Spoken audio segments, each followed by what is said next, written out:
Camminatori, buongiorno. Allora sono a Capocaccia, ho parcheggiato proprio davanti all'ingresso delle grotte di Nettuno. Più tardi, quando tornerò dal giro di trekking che voglio fare, vedo se è possibile accedervi. E non c'è praticamente nessuno, infatti ho trovato posto proprio davanti all'ingresso delle grotte, era quasi impossibile. Perfino il bar è chiuso. Iniziamo bene stamattina.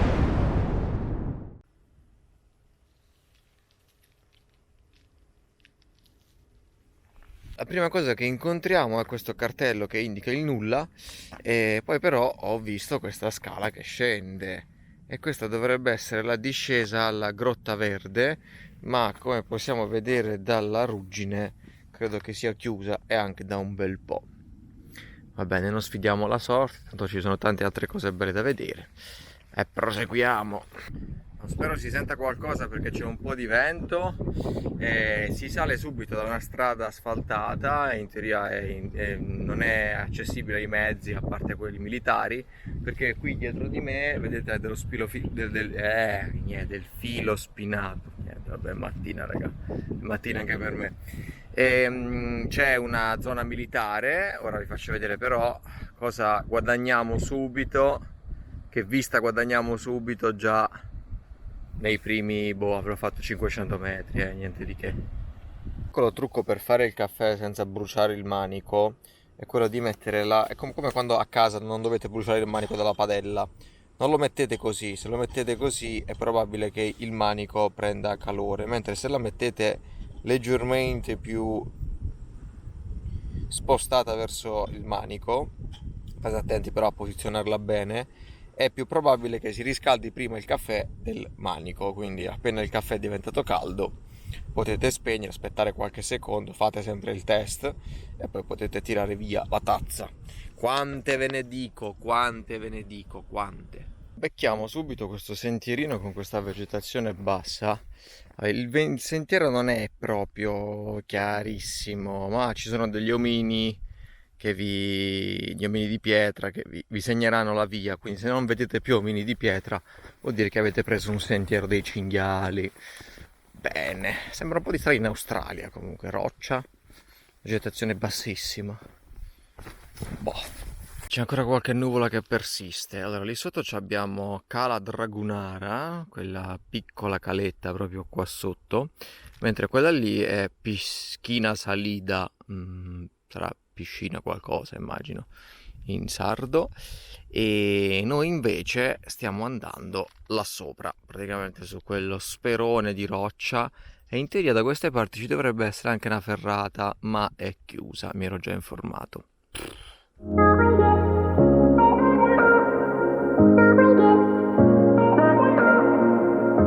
Cielo uggioso oggi, quindi le foto verranno una merda e pazienza. Qui però abbiamo guadagnato questo scoglio solitario, ma soprattutto lì quella specie di, non lo so come definirlo, un faraglione? Quello.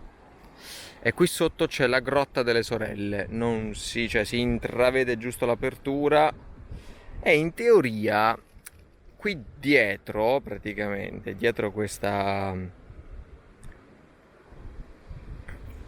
faccia della roccia ci dovrebbe essere la famosa ferrata Cabirol, che in teoria è in manutenzione, ma io volevo andare a vedere l'attacco di questa ferrata, cioè da dove iniziasse.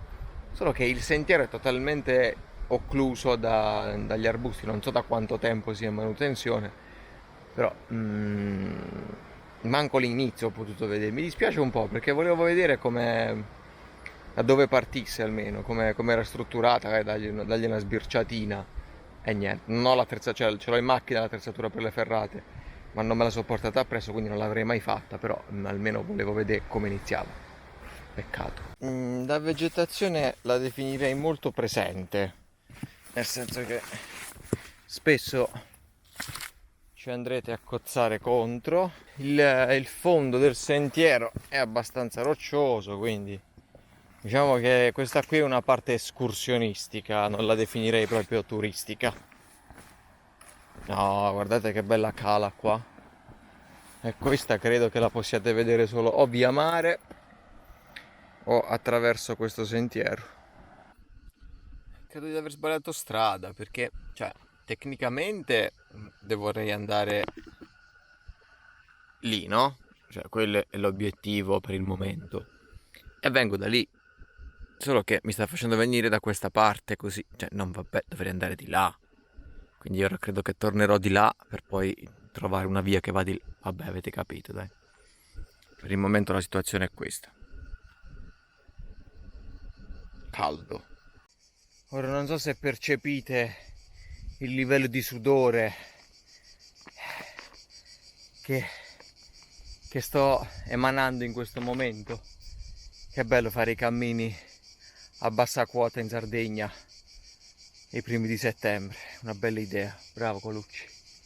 Comunque siamo arrivati al punto più alto, alla Torre della Pegna, e meno male che l'hanno chiamata Pegna e non con la F. Eccola qui.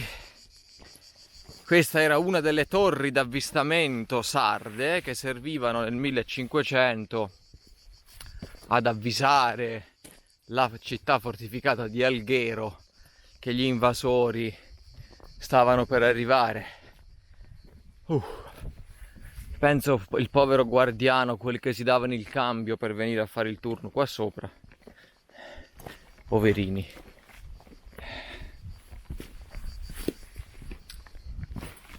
Come vedo che è tenuta molto bene. Ah, però beccatevi questa. Non avevo visto che oltre a Torre La Pegna c'è anche questa struttura che è praticamente, aspetta, mi stava a cappottare, è praticamente un trullo, diciamo, un trullo sardo. Non so se ci passo con lo zaino, ci passo. Ok, che davano vista di qua, vista di là, è un monolocale, diciamo. Un po' strettino, ma un monolocale. Una cucina abitabile. Allora, parliamone di questa discesa. Cioè, facevano prima calare una fune, cioè è dritta praticamente, va giù sulle rocce. Se piove non venite qui, vi prego, perché sennò in discesa qua vi ammazzate. L'unico lato positivo è che almeno ci hanno messo dei segnalini, quindi abbandoniamo i segnetti blu sulle pietre che si vedono e non si vedono. Ci hanno messo dei paletti bianchi e rossi, beh, almeno dai. Raga, questa ve la devo raccontare. Praticamente questa rete mi costringe a fare queste deviazioni, quindi già sto allungando. A un certo punto dovevo girare per una strada e mi ritrovo davanti a un cancello chiuso con il codice.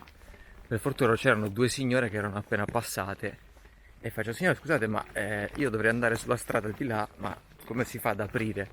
Mi fa: non ti hanno dato il codice. Faccio: ma il codice di che?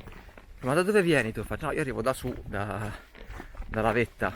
Fanno: ah, vabbè, dai, ti apriamo noi. Ah, il cancello? Ma che serve il cancello? Non sto capendo.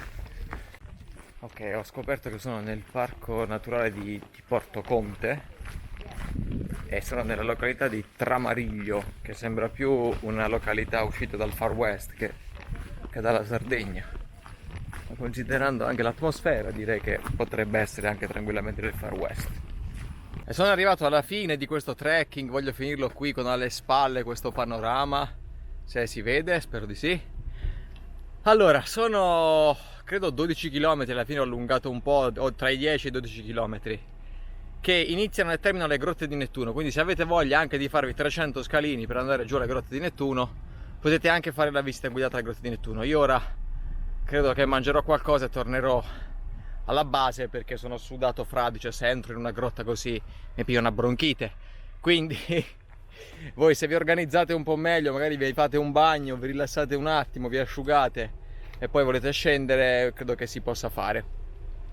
Bene camminatori, mi raccomando, iscrivetevi al canale, seguiteci. Intanto su c'è un traffico perché due pullman sulla stessa strada non ci passano, quindi uno sta facendo retromarcia, bellissimo. Seguite il canale e alla prossima avventura. Ciao!